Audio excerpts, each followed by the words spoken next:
ಜೈಲಿನಲ್ಲಿರುವಂತಹ ದರ್ಶನ್ ಪ್ರಕರಣದಲ್ಲಿ big development ಒಂದಾಗಿದೆ. ಆರೋಪಿಗಳಿಗೆ ಜಾಮೀನು ಕೊಡಬಾರದು ಅಂತೇನಿಲ್ಲ. ಹೈಕೋರ್ಟ್ನಿಂದ ಮಹತ್ವದ ಮೌಖಿಕ ಅಭಿಪ್ರಾಯ ಹೊರಬಂದಿದೆ. ಜೈಲಿನಲ್ಲಿರುವಂತಹ ದರ್ಶನ್ ಪ್ರಕರಣದಲ್ಲಿ ಬಿಗ್ ಡೆವಲಪ್ಮೆಂಟ್ ಆಗಿರುವಂತದ್ದು. ಆರೋಪಿಗಳಿಗೆ ಜಾಮೀನು ಕೊಡಬಾರದು ಅಂತೇನಿಲ್ಲ.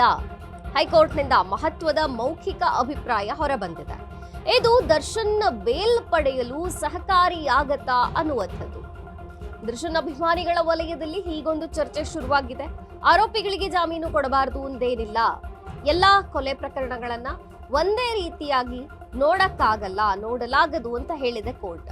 ಬೇಲ್ ರದ್ದು ಮೂಲಭೂತ ಹಕ್ಕಿಗೆ ಸಂಬಂಧಪಟ್ಟಿರುತ್ತೆ.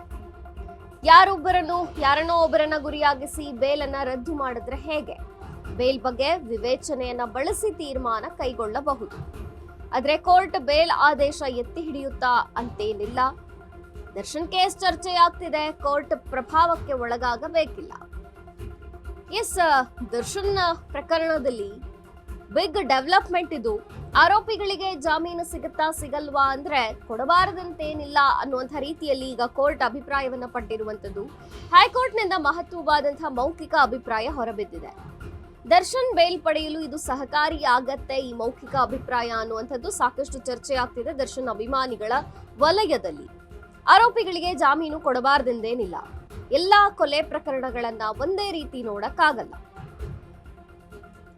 ಬೇಲ್ ರದ್ದು ಮೂಲಭೂತ ಹಕ್ಕಿಗೆ ಸಂಬಂಧಪಟ್ಟಿರತ್ತೆ. ಯಾರೋ ಒಬ್ಬರನ್ನ ಗುರಿಯಾಗಿಸಿಕೊಂಡು ಬೇಲು ರದ್ದು ಮಾಡಿದ್ರೆ ಹೇಗೆ? ಬೇಲ್ ಬಗ್ಗೆ ವಿವೇಚನೆಯನ್ನ ಬಳಸಿ ತೀರ್ಮಾನವನ್ನ ಕೈಗೊಳ್ಳಬಹುದು. ಆದ್ರೆ ಕೋರ್ಟ್ ಬೇಲ್ ಆದೇಶ ಎತ್ತಿ ಹಿಡಿಯುತ್ತೆ ಅಂತೇನಿಲ್ಲ. ದರ್ಶನ್ ಕೇಸ್ ಚರ್ಚೆಯಾಗ್ತಿದೆ. ಕೋರ್ಟ್ ಪ್ರಭಾವಕ್ಕೆ ಒಳಗಾಗಬೇಕಿಲ್ಲ ಅನ್ನುವಂಥದ್ದು. ಇದು ದರ್ಶನ್ ಅಭಿಮಾನಿ ವಲಯದಲ್ಲಿ ಚರ್ಚೆಯಾಗ್ತಿರುವಂತಹ ಸುದ್ದಿ ಇದು. ಯಾಕೆಂದ್ರೆ ಕೋರ್ಟ್ ಈಗ ಮೌಖಿಕ ಅಭಿಪ್ರಾಯವನ್ನ ವ್ಯಕ್ತಪಡಿಸಿದೆ. ಎಲ್ಲಾ ಕೇಸ್ಗಳನ್ನ ಒಂದೇ ರೀತಿ ನೋಡಕ್ಕಾಗಲ್ಲ. ದರ್ಶನ್ ಕೇಸ್ನಲ್ಲಿನ ಬಿಗ್ ಟ್ವಿಸ್ಟ್ ಇದು. ಬೇಲ್ ಬಗ್ಗೆ ವಿವೇಚನೆಯನ್ನ ಬಳಸಿ ತೀರ್ಮಾನವನ್ನ ಕೈಗೊಳ್ಳಬೇಕು. ಆದ್ರೆ ಕೋರ್ಟ್ ಬೇಲ್ ಆದೇಶ ಎತ್ತಿ ಹಿಡಿಯುತ್ತೆ ಅಂತೇನಿರೋಲ್ಲ. ಇನ್ನು ದರ್ಶನ್ ಕೇಸ್ ಚರ್ಚೆ ಆಗ್ತಿದೆ. ಕೋರ್ಟ್ ಪ್ರಭಾವಕ್ಕೆ ಒಳಗಾಗಬೇಕಿಲ್ಲ ಅನ್ನುವಂಥದ್ದು. ಆರೋಪಿಗಳಿಗೆ ಜಾಮೀನು ಕೊಡಬಾರದು ಅಂತೇನಿಲ್ಲ.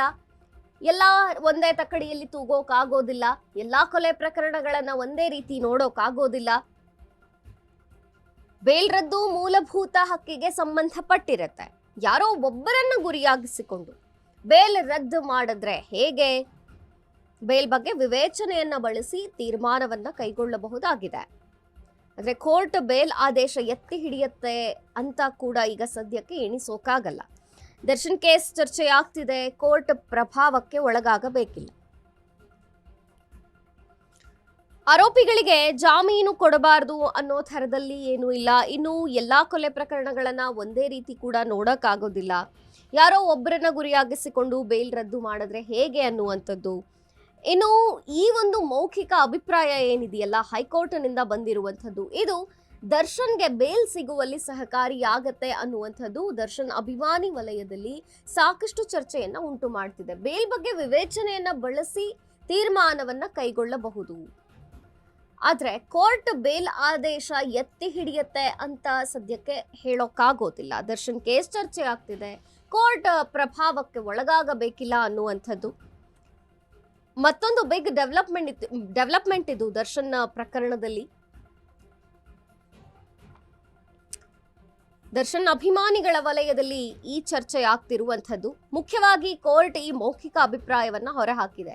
ಎಲ್ಲಾ ಕೇಸ್ಗಳನ್ನು ಒಂದೇ ರೀತಿ ನೋಡೋಕಾಗೋದಿಲ್ಲ. ಒಂದೇ ದೃಷ್ಟಿಕೋನದಿಂದ ಅಳಿಯೋಕಾಗೋದಿಲ್ಲ. ಒಂದೇ ತಕ್ಕಡಿಯಲ್ಲಿ ತೂಗೋಕಾಗೋದಿಲ್ಲ. ಯಾರೋ ಒಬ್ಬರನ್ನ ಗುರಿಯಾಗಿಸಿಕೊಂಡು ಜಾಮೀನನ್ನ ರದ್ದು ಮಾಡೋಕೆ ಸಾಧ್ಯವಾಗೋದಿಲ್ಲ. ಹಾಗೆಯೇ ಬೇಲ್ ಬಗ್ಗೆ ವಿವೇಚನೆಯನ್ನ ಬಳಸಿ ತೀರ್ಮಾನವನ್ನ ಕೈಗೊಳ್ಳಬೇಕಾಗತ್ತೆ. ಕೋರ್ಟ್ ಬೇಲ್ ಆದೇಶ ಎತ್ತಿ ಹಿಡಿಯುತ್ತೆ ಅಂತ ಕೂಡ ಇಲ್ಲ. ಆದ್ರೆ ಯಾವುದೇ ಪ್ರಭಾವಕ್ಕೆ ಕೋರ್ಟ್ ಒಳಗಾಗಬೇಕಿಲ್ಲ ಅನ್ನೋದು ದರ್ಶನ್ ಕೇಸ್ನಲ್ಲಿ ಸದ್ಯಕ್ಕೆ ಚರ್ಚೆ ಆಗ್ತಿರುವಂತಹ ವಿಚಾರ.